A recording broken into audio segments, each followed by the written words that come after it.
Alright, welcome to episode 21 of What If Civilization Started Over. So, in the last episode we had a pretty big war that occurred mostly in the Mediterranean. The only country in the Mediterranean that did join the war was this stupid purple one over here. So that's a shame. Stupid purple country. Anyway, the war spread to, even Mesopotamia, and I guess Hijaz joined it for a very, very small amount of time. However, this, as the acute amongst you may realize, it isn't the map from the post-war world, because that would be very, very bad. Very disappointing, really. So I suppose you want to see the new map. That makes a lot of sense. So let's get rid of this. And here we go. Here is the new map. Let's take it in, going from the west to the east. Over in the west, you can see these two English countries have expanded, and we have this new purple one who's annexed these two parts of the French area. Here's French country number 1. We have this sort of Pyrenees country. Valencia still exists, which is funny. Although you guys got expanded up here, you also took over Corsica, and you took over parts of Italy. The Greeks are also over here. We see this greenish country taking over a lot of land around the Adriatic or North Adriatic. Got a few new countries around here, and then we come around to my absolute favourite new country. This disgusting green mess. Isn't it amazing? I love these borders. We just got some incredible provinces. Look at this province right here. This is true art. And they also have their own exclave around here. I'm just so amazed with how I made these borders so good. There's a Dutch country. The Danish got expanded a lot. These guys did as well. Switzerland looks disgusting. I hate how they look so much. Also, the Danes took over the Swiss exclave for literally no reason. You guys, this blue country didn't get damaged at all. I mean, they didn't lose any land, I mean. Lots of the rest of the stuff didn't really get affected. We have the old Turkish country back from, episode 3. Well, 1, I mean. From episode 1. They are back. They got destroyed in episode 7. The Romans still exist. They're in the top 10, I think. And the Greeks and the Bulgarians got expanded along with the red team, who's really taken over Cyprus, but lost some land down here. And that's about it for that episode. So, top 10, I guess, is interesting, because the strongest country in the world, obviously, still going to be Persia, followed by Carthage, and then it's Central Asia, who has somehow managed to rocket their way up to the 3rd position. I don't know how. Don't ask me. There's Caucasia, who... How are you 4th strongest country in the world? The world is really bad if you're the 4th strongest. Then it's Mesopotamia. How is this the 5th strongest nation? Then it's Shanghai. Yeah, might get to them later today. Then it's Hijaz, who's really catapulted upwards. Then India, then Bengal, and then Rome. So, yeah, there's only rankings. Bulgaria is 11th at the moment, which could be pretty interesting. And in fact, Bulgaria will be moving into the top 10 now, as they supplant the Romans as the new 10th strongest country. The Roman economy is kind of down the drain, whilst the Bulgarians have benefited a lot from this war and the annexation of new territories. So, Bulgaria is back. Rome is now the 11th strongest country. Yay. There we go. Let's head over to do some stuff in today's episode, starting off with, what did I say I was going to do first? There was something, and I kind of forgot what it was. This is not good. What did I say? I know, there's something kind of cool. Oh yeah, there we go. The collapse of one of the countries, which is this stupid place right here. You see this disgusting periwinkle country? They sent far too many troops into this war. You should not have sent that many, and unfortunately it means that they collapse. So, we see some countries take over some provinces, as is expected. Starting off, we have the gold country taking over this province around here, or these two. So there's their new territory. The green country, the green Polish nation, will take over all of this land. And as for the remainder of it, it will be given over mostly to this purple country. Well, pinkish purple country. And by mostly, what I mean is that the rest will be handed over to this pinkish country because people that just wanted to join that nation. So there you go. Here's our new borders for Eastern Europe. That country's gone, and the green country looks absolutely disgusting. So I guess we can go to the alliance layer, and we can take that country off They're no longer within this alliance. However, the Holy Polish Empire is going to be gaining a new member today. And you can probably guess who it's going to be. As the Danes are the next country to join this alliance, they were in the process of joining it anyway, so it makes sense. And they have now joined the Holy Polish Empire. Yeah, some pretty strong countries here, and they could possibly expand it a bit. Anyway, staying over here in Eastern Europe, a certain country has just made a stupid decision. You see this green religion around here? Yeah, pretty cool.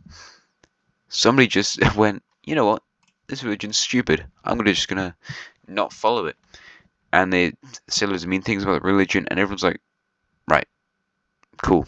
And this pink country will invade said country, which is of course this disgusting beige nation right here.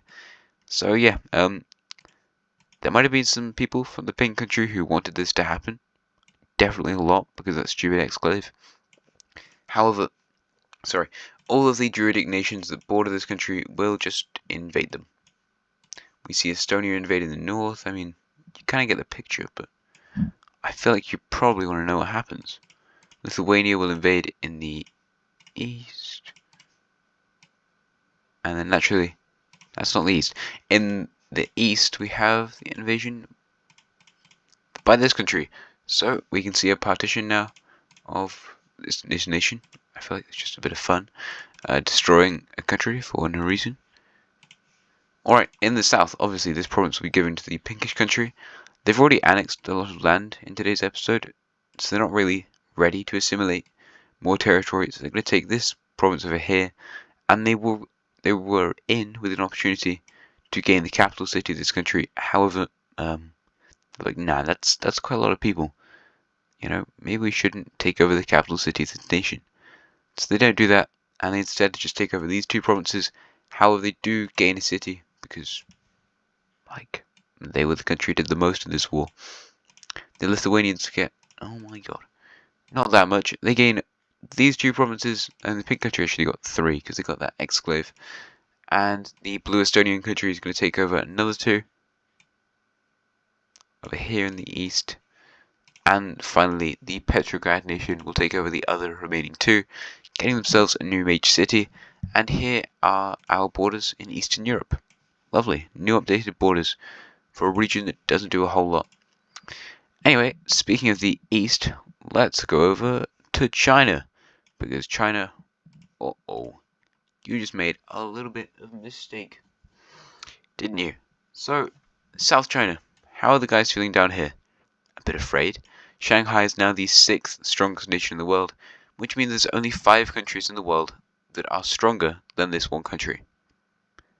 They could defeat every single nation other than 5. Not easily. I mean, like Caucasia and Mesopotamia. I mean, yeah, they could. I don't know what I'm saying. They'd get beaten by those guys. But like the other countries that are beneath them, like Hejaz, they could beat Hejaz. They could beat India. They could beat Bengal and Bulgaria. But it wouldn't be an easy victory. Maybe Bulgaria would be, but it still definitely costs them a lot. So when Shanghai discovers about the makings of an alliance between these 3 countries down here, yeah, they don't like that. The orange team is sending envoys to the blue country to talk about this alliance, and also to the green country. And you know what Shanghai does? They assassinate them. So people disguised as kind of highwaymen on these trade routes, which definitely exist, don't they? Yeah, not quite yet, but I guess we could update them. There's roads between these 2 countries anyway. They're like, oh no, those guys died. So the orange team just sends more envoys. They're the guys who care the most about making this alliance, because they're probably the most scared of China. And they also die. The orange team's like, actually, this is probably just North China, and they don't know how to prove it. So with the next one, what they do is they capture them and say, we're not going to kill you if you tell me who hired you. We're actually going to give you money. And the assassin is like, yeah, that's a great deal. So they tell them it's North China, and not everyone in this country believes it when they announce it. However, spies worked into the court of North China and then cover another plot as the orange team launches new envoys to assassinate them. And yeah, they kind of get some proof. I'm not sure what kind of proof, but like a letter to the assassin who's living somewhere in China. They get that letter by killing the envoy. Great, there's a lot of envoys dying today. And yeah, they declare war. So Shanghai didn't really expect this. They're like, why are we at war now? And the orange and blue team troops will start to roll into this nation. The capital's not too far away from the orange team, so yeah, that's kind of bad because there's going to be lots of population over here, but they might be able to knock them out early. However, the orange team will focus most of their military on the nearby major cities, also protecting this one. That means they also have to invade down here in the south. However, they were already going to invade here anyway, and this bit, just leave that. The blue country is pretty far away from important bits of territory, but they're going to try. They're going to try and be useful, which they'll struggle with because they're the blue team. How they send troops up in this northern area and they manage to take this major city, and then they just deal with a lot of rural stuff where literally nobody lives. So they actually do kind of well. Hooray for the blue team. Shanghai eventually kind of learns of why they were doing that. They're like, no, we didn't do that. And they're like, hey, here's the letter you wrote. And they're like, ah, yeah, I did do that. The green country will also join the war down here in the south, and finally they managed to get the Koreans to join. Took a while. The envoy that went to Korea got assassinated, but the second one made it. Poor emissaries, we're just getting murdered today. Yeah, I'm not nice for that. But the Koreans during the war, they have vastly increased in power and more autonomy away from being controlled by China, and they're going to work their way along this peninsula over here. They're quite close to the important areas in China. I mean, like Beijing, somewhere around here. Not real life Beijing, but this one, and also these are quite a few. Well, these areas are the areas that kind of most want independence from China. China is a very big country, and new ethnicities and cultures have developed this nation due to like cultural stuff, like eating different foods and living in different ways and celebrations and things. And Korea is going to try and cause these things to happen quicker. So that works. Green team troops will finally arrive on the front line, and they get very close to taking this major city, the Chinese. However, China sees benefits in rushing into central orange country. Is it like Hong Kong? Not quite, but near. So they make a push into the central part of this country, and they weren't expecting them to be this powerful.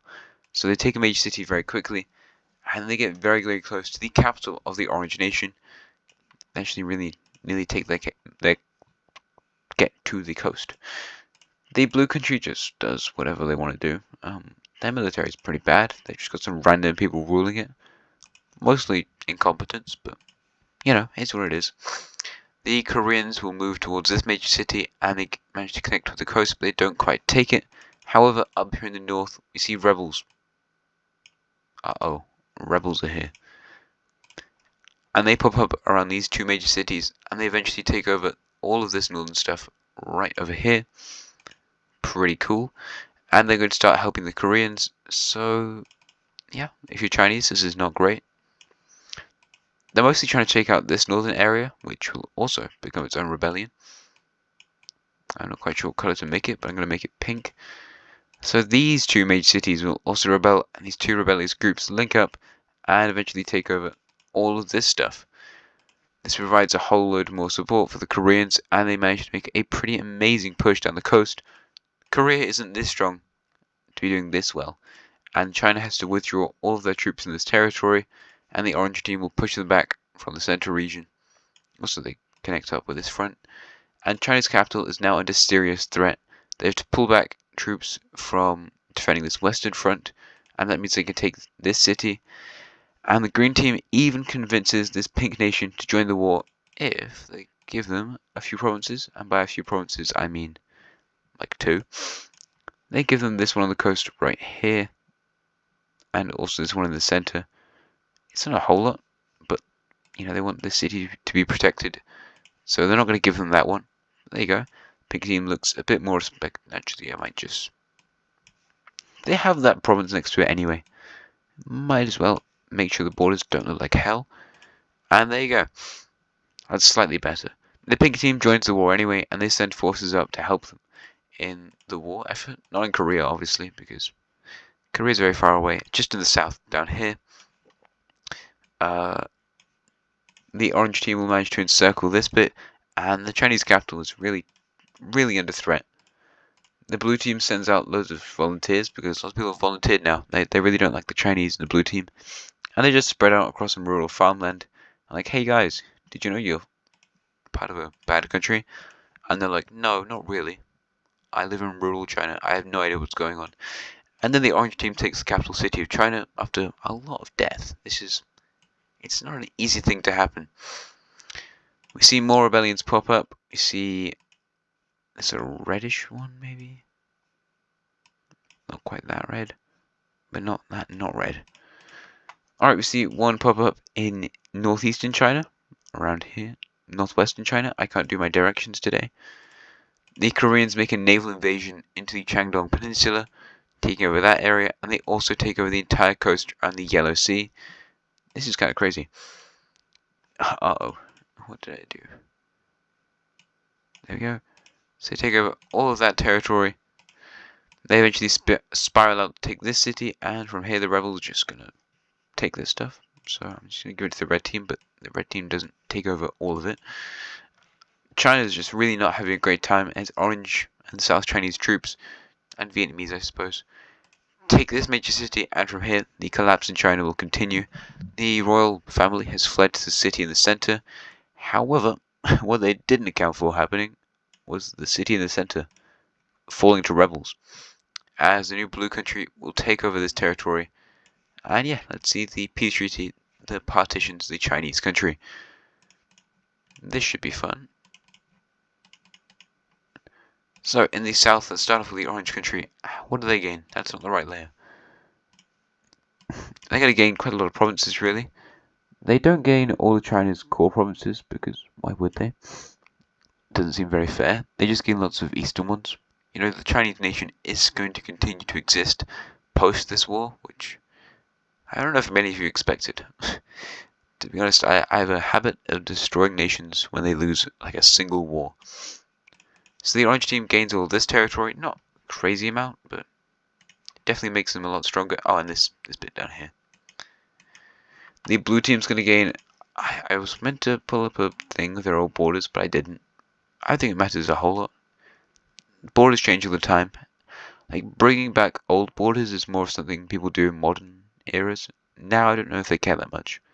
However, they take over all of this stuff, which is a lot more than they used to, and I think. Some of it might be right, but I don't think all of it is. Their capital's probably going to stay in the south, though. That's safer, generally. Moving up north to the Korean country, they're going to take over a lot of stuff, really. They get all the way around to this area, and here they're going to take over all of these provinces. What is that province? Oh my god. Why does it look like that? There you go. Is that an alright looking Korea? I guess so. I might need to expand that nation a little bit. The pink country, no, the green ones around here weren't they? I hope so. Their borders are going to be something like this. It's probably quite a big country, if I'm honest. I'm sorry, this is just me drawing a load of lines. I know that's not really very entertaining, so maybe just skip past this bit. It's only me talking about drawing lines, and I don't know how entertaining that could be. Maybe not horrible, depends. The pink country will also exist, of course. So they gain. Let's go to this weird looking province. I'm pretty sure this might be where the red country was, but I don't really remember.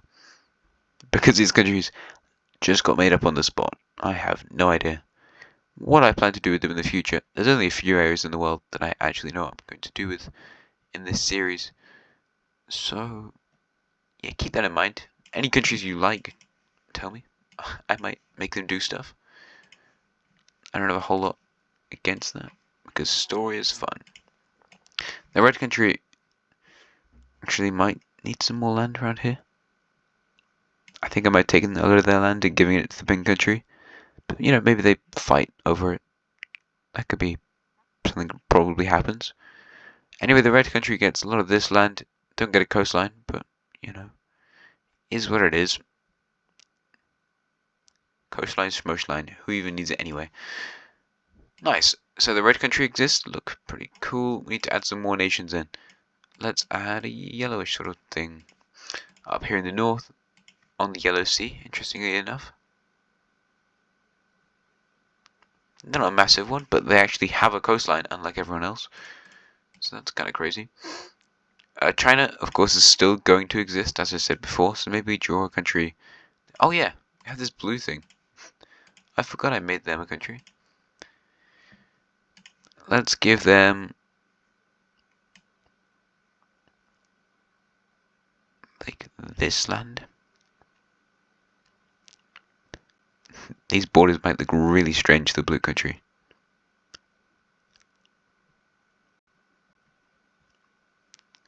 Maybe absolutely fine. I don't know. So there you go. They have. Oh my god. They have a coastline. Pretty cool for them. Going over to this part of the world. Let's make another darkish yellowish country, I suppose. I like to do that. Well, not yellow. This is definitely not yellow. Yeah, if you haven't skipped already, that's crazy. So they exist around here. I'd also give them this one coastal province, just because I'm not sure how much I like how that looks. I'm also going to make their country look redder. Maybe not that red. Lovely. And then you just need one final bit. I don't know what color we haven't used in this area. Maybe purple or something. Sure. If you couldn't tell, as I said before, this is entirely random. This process is purely imaginative. Lovely. And there you go. We have partitioned China into lots of small countries, and we've given some pre-existing countries more land. China still exists here in the south, and let's give some places some capital cities. So, starting off with this country, you're going to get your capital in your one and only major city. Yours is going to be here, yours on the coast. Let's put yours right there. The pink country is going to put theirs close to the coast. Yours is the same place. Yours right here at the tip of the peninsula. And that's all of our new countries. So there you go. There's that, I guess, suppose. The green country didn't get any land. I suppose the orange country could have given them some. However, they're all kind of friends, so it doesn't matter a whole lot. Maybe do some expansion. The Koreans got a load of money from this, a lot of new friends, trading partners, whatever. And also, I don't like their borders at the moment, so what we're gonna do is force the nation to expand around to this lake, and they also go all the way down here. But that's not all. They're also going to expand their Japanese colony, which really should be bigger by episode 21. This is what Japan looks like in episode 21. So there you go. Yeah, I might be very slow in this series. And I think that might be where I leave it for today's episode. Actually, no. We need to do some stuff in Scandinavia. Norway and Sweden have been existing for so long, just doing absolutely nothing. And I'd like them to finish off this area. So Norway is going to take over all this land. And then from there we see a partition where Norway takes over a lot of the northern stuff around here, whilst Finland takes over some of the central territory. Definitely a better deal from the Swedish, but there you go. Also, I might give like a little bit of this to Norway.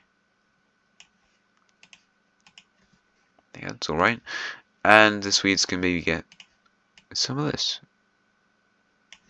As for Finland, what are they doing? Well, they haven't expanded in absolutely ages, so maybe we make them do that, finally. The Norwegians can't really expand for a while now. Their budget is very small, because they're a very poor country. Well, not very poor, but pretty poor. So the Kola Peninsula is the only remaining bit of the Nordic sort of area that hasn't been colonized yet, and that's where I'm going to leave it for today's episode. So, if you enjoyed, please like and subscribe. Helps me out a lot, and I think I just done something weird to the map. Yeah, if you enjoyed today's episode, do as I said before, and I hope to see you again next time. Goodbye and have a nice rest of your day.